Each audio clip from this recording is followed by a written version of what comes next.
for extending invitation to the Friends of Cobb Park, for extending the invitation for your brother from New York to come here and share this time with you. I first would like to bring greetings from your brothers and sisters from New York, specifically the Bronx. That's where I'm from, but I just wanted to, in solidarity, let you know that we're all facing the same exact thing, and we're all meeting the challenge. It's a very important time in our history, unlike any other time that I've ever experienced in my lifetime. It's a very important time, and the fact that we're out here like this, that I could be asked to come down here and share this valuable time, because you see, I appreciate the fact that you've given up this amount of time. Time is the most precious thing that we have, more so than anything else. If you should take a person who is about to meet the ancestors, and you give them one thing, you tell them they can have one thing, there's a very good chance they wouldn't want more money, they don't want no more houses, they don't want another pair of shoes. They just ask for a little bit more time. So when all is said and done, time is the most precious thing that we have. So I appreciate you and I applaud you. And I thank you for taking this time out of your Saturday. And as you can see, as I was looking at television, they said there might be a little bit of water. I wasn't worried about that because I know that water is a cleansing. So I'd be standing out here in the rain. Don't make me a difference. But I am glad to see that Ra is present and Ra is rising, and so that we have this opportunity to be together. The topic that I just wanted to speak about, even beyond the concept of the Olmec, because I know that we speak of the Olmec or the Olmeca as it relates to Mesoamerica. But what's even more important than that is that when we really get to the point where we can look at our own history as a people, we will write a history that goes beyond even the Olmeca. There is evidence. We have a brother by the name of Nasser M. Nehe Ali, N-E-S-E-R-E-M-N-E-H-E-H-A-L-I. He's written a book entitled The Paleo-Americans. And what's impressive about the Paleo-Americans is not just the fact that he has outlined and shown the presence of ancient Americans, because Paleo, P-A-L-E-O, means ancient. He has demonstrated and shown that there were a peoples in this part of the world. See, we have to go back and understand history. See, Sheikh Anta Diop teaches us that when a people want to oppress you, there are three things they take from you. They take your history, they take your language, and they take your psychological factor. Your psychological factor are your values, your interests, and your principles. When they can take those things from you and then superimpose their history, their language, and their values, interests, and principles, they very rarely ever have to concern themselves with you refusing to obey them because you are them, but an imitation version of them, because you will never be them. Because their history is not our history. Their language, well, it is our language. Because there is no such thing as Greek language. See, the language of Spanish is not a language. French is not a language. Italian is not a language. Romanian is not a language. To have a language, you have to have a specific script that goes with that language. Spanish uses the Greek script. However, there is no such thing as Greek script, because on the Rosetta Stone, what they will tell you is that they found it in a place called Rosetta, and I carry it with me everywhere I go, because I'm a teacher, specifically of young people, and this is the Rosetta Stone. It's bigger, but it's in the British Museum in London. And what they'll tell you is that this top part is hieroglyphs or meduneta. They'll say that the middle part is hieratic or demotic, which is a everyday people's written language of Africa. And then they say this bottom one is classical Greek. And the way in which they were able to decipher meduneta back in 1798 with Napoleon and the other that went, Champollion, the father and the son, who said they cracked the code of Medunetta, is that they could understand classical Greek, because classical Greek became Middle Greek, became modern Greek. Follow what I said? But this is not classical Greek. This is another African script that the Greeks adapted. They called it classical Greek, but it's not classical Greek. It's another African script. It's like this. If we were to write on a tablet, and on the top we would write, let's say, the King's or Queen's English, and then underneath that a second form of Standard American English, and then the third area would be Ebonics. They're all the same language, but different forms of the same language. That's what the Rosetta Stone is. And it's like if we said that Ebonics was the original classical African language of which these two were taken from. Greek do not have it. In fact, Greeks do not exist. They are an amalgamated people that came from the northern climates after the Ice Age. And they met an entire group of African people in the Mediterranean basin, in all of the islands of Crete and Malta, in what we today call Greece, but it didn't exist back then. And they came here and they met Africans, Cushites in particular, and they were encouraged to go to the land where all things were happening, so they all went to Kemet or to Egypt to study, and they admit this themselves. They admit this, and the problem is that you will not find it in the books. So what I'm encouraging the Dark Bookstore to do is to get the books. To get the books such as Africa and Africans as Seen by the Classical Writers, edited by Joseph Harris. I encourage you to get Egypt versus Greece, edited by Molefe Asante. See, this information is there. They're just not going to put it there in the books that you have because they understand what would happen. Because you cannot imprison a conscious mind. You can only hold it tight. And the same is true for American history.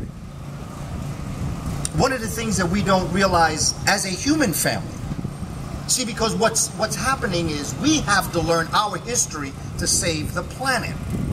Because these folk in trouble. They are living an illusion. But the problem with an illusion is that if you believe the illusion, someone else's illusion can become your reality. And you can base your life around that reality. So what's make-believe can become real for you if you believe the illusion. The indigenous people today, I have 5 nations that run through me. From Cherokee to Choctaw to Narragansett to Pequot to Onondaga. Those nations were not the indigenous people. In fact, the people we call indigenous or Native American today killed off the original people or moved into their bloodline. The original people on the planet. And again, there's another book. I encouraged Dark Bookstore, David Imhotep's book. Africans were the first Americans. Because what I don't want you to believe me. Because I believe that the greatest thing that a facilitator or a teacher can do is to make those with whom they're speaking think. My thing is to make you think. Don't believe me. I'm not here to convince you. I'm just here to make you think. I'm not even here to take you out the box. I'm here to let you know that the box don't exist. It's an illusion. All of this is an illusion. And if we believe it, if we don't understand that the first human beings that came to this part of the world, in fact, they blanketed the entire planet, were the short-statured people that we call Mbuti or Twa people, derogatorily called pygmy. They are the original people of Japan. They are the original people of China. They are the original people of the Philippines. They are the Montagnards and the Champa people of Vietnam. They are the first Hawaiians. They are the first Americans. That's science. That's not emotion. In fact, if some of us were to backtrack our family lineage, some of you may go back to West Africa or to Congo, but some of you would still remain in America because some of you have the blood of the Paleo-Americans in you right now. So when you hear the Moorish peoples of Louisiana, the Ouachita people, Empress Verdici, talking about they've been here a long time, that's the truth. Black folk have been on this part of the continent for thousands of years. Hold tight, you got pyramids in Texas. You've got pyramids in Ohio. You've got pyramids in Illinois. There's over 150 pyramids along the Mississippi River, but they're called mounds. But if you were to go up into space and look down on every pyramid on the planet, every one of them is facing the same cardinal points. Now, what does that say? That says whoever built those mounds, those pyramids, knew where they were going before they even set out to get there. So they understood compass rose. They understood longitude and latitude lines. They had traveled the planet and knew the planet well. Don't believe me. Do the research, because that's what we have to do. We got to do our work. When we go to lectures, we got to have our notebook and our pens out. Because sometimes we feel good about sitting, listening to the lecture. But I'm doing classes. I'm not doing lectures. I'm lectured out. I'm workshopped out. I'm ready to start the school. Baba Amin, the temple, every one of you should be a part of it. Every one of you should go to Dark Bookstore or to speak to Baba Amin and find out what happened when he graduated that school yesterday. This brother was on cloud nine. Give that brother a round of applause. Yes, sir.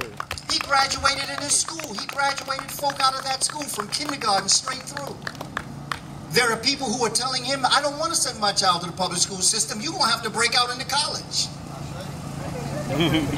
You're going to have to start one of them pre-womb to post-tomb things going on. Think about what I'm saying, brothers and sisters. We have the opportunity right here in Fort Worth. I go to communities all around, and everywhere I go, I see oases in the desert of ignorance. I love our people unconditionally. I don't care, you gangbanger, you pimp, you prostitute, I don't care. You rich, you poor, I don't care. I love the fact that you black and still alive. I have the utmost respect for you. Because by the way things were dropped, we're not supposed to be here right now. And that's a reality when you study history. But despite and in spite of that, look at what we're doing here. We got to give ourselves a round of applause for this. Come on, we got to get happy about this. Yes, there's a lot of things that happen to us that are absolutely horrible. That is very true. But in that horror, the fact that we were able to maintain is cause for celebration. To be proud of our accomplishments and to understand our ancestors didn't bring us here to leave us like this. We got to spend money with our vendors. Real money. I got nothing against the church. I respect, quite frankly. But if you can give 10% to the church, you can give 10% to the vendors. All right. And I'm talking about active money. And I'm talking about every week. We need to put 10% of our money away, our net pay, 10%. And spend it with our vendors, because they are our small black businesses that one day will build what might be called Black Fort Worth. Okay, we had it in Tulsa. Now let's do it in Fort Worth. Let's do it in Dallas. Let's do it in Wichita, Kansas. Let's do it in the Bronx, New York. We can do it. We did it before. We have to understand our history and what we've done, what we've accomplished, and what we have yet to accomplish. We have done phenomenal things, but our history doesn't tell us.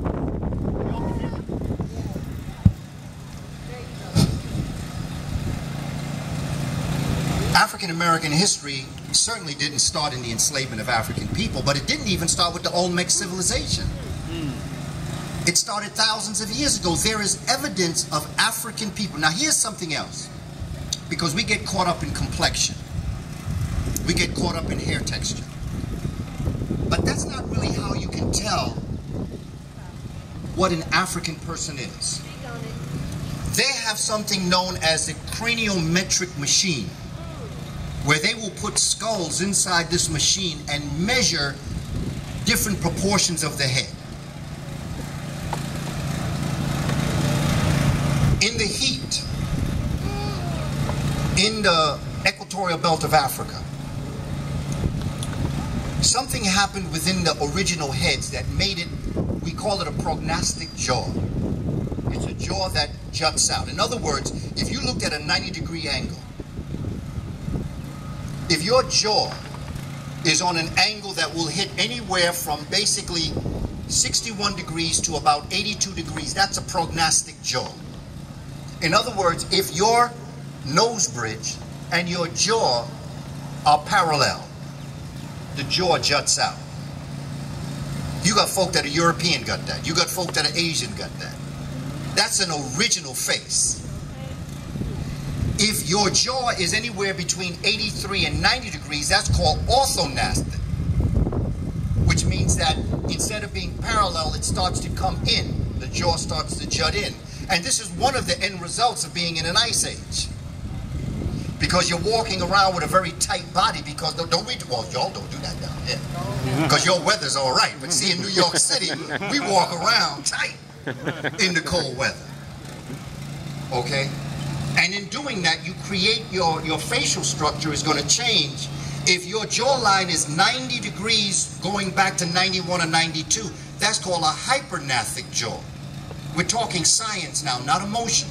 Because what I'm saying to you, I'm not speaking as it relates to superiority, inferiority. I'm speaking science. This is the other aspect that we have to get to, because I would not want to make any of our young children believe that they are superior simply because of their lineage. I believe Dr. King was right. It's the content of your character that makes you who you are. The struggle that you put forward in life that makes you who you are. But being melanin rich certainly is a biological advantage on this planet. Because Africans, well, let's put it like this. Plants were meant to be green. Humans were meant to be black. That's why the polar bear is white up there and the gorilla is black down there. Science. It's simple. So that when we're looking at us as a people, as a human family, all of us are African people. Make no difference if you're Mexicano, if you're Puerto Rican, if you're Jamaican, Haitian, if you're Japanese, or if you're Chinese, or if you are of African descent. There's only one race on the planet. There's no such thing as an interracial marriage.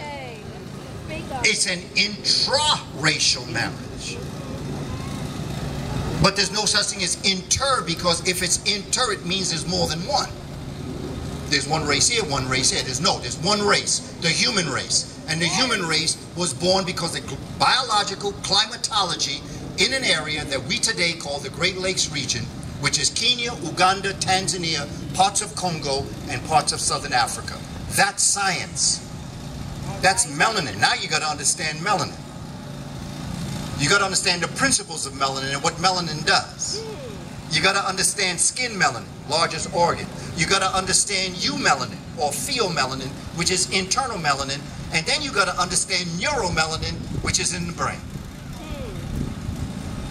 This is what we need to bring to our community and to our children. This is what we need to teach them. I teach biology. I'm a Board of Ed teacher, by the way. I graduated. Some people call it retirement. I call it graduation, because now I'm doing what I was born to do. What you want to do. See, I never looked at my 31 years in the Board of Education in New York as a job or a career. I saw it as my postdoctorate dissertation. I looked at it as a continuation of my work to observe our parents and our children on how to put this piece together. What is an African-centered curriculum? That doesn't exist. We call it African-centered. But when African people in Africa were teaching this in Africa, they didn't call it African-centered because the only people they were talking to were Africans. We have to call it African-centered because our legacy was stolen. Somebody else put their name on it. So to let folk know it's ours, we got to say it's African-centered. But when our ancestors sat down and taught this, when the Mayan people, when the Aztec, Micmac, when all of the original peoples on the planet sat down and studied and taught, they did it for a universal mind and not for financial gain.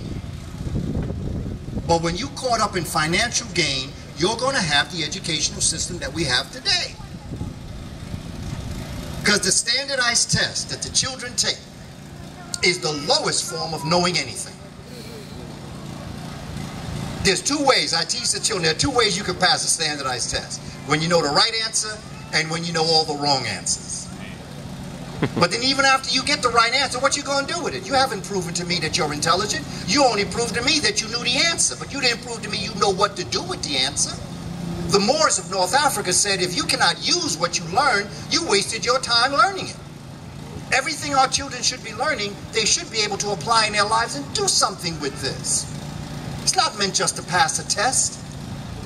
Education is meant to save your soul, soul salvation. That's what George G.M. James tells us in Stolen Legacy, which is a book I'm sure they have at Doc. We have to understand these principles. And we have to change the paradigm, the outline of the purpose of life. But if you don't know who you are, how can you become who you were born to be? And for as long as you're looking at the world from someone else's eyes, you will never see the world that you were born into. You'll see the world that you were imprisoned in. We have to free our African minds. Harriet Tubman freed our African bodies. But now we are on an Underground Railroad. And we are conductors on the Underground Railroad to free our African minds. All right. And we have to begin to develop a way that we teach our children. Just to give you an example, we have to stop looking at grades. First grade, second grade, third grade. I know as an individual, having taught all grades, my background is early childhood, pre-K and kindergarten. That's my background. Y'all want to find out about yourselves? You really want to know about yourselves and what you're made of? Hang around with 5-year-olds for a while. They let you know exactly what, because they're too pure to tell an untruth. That's one thing young people and elders do. See, elders don't care. Elders will tell you the truth too. Elders will tell you, you know what your problem is? You're stupid. See, we try to make it sound a lot better. Okay, we try to say it real nice. Elders, you're stupid. That's your problem. Why don't you just tell them the truth? You're stupid. Don't do grades. Do maturity belts. In other words, the human mind functions in spiritual concepts. That's why we have graduations, because graduations are intellectual rites of passage. But that doesn't mean that when you are at that grade that you've gone. Kindergarten should not be graduating. It should go pre-K, K, 1, and 2. There's a certain mental stability within the human mind so that when you hold a child back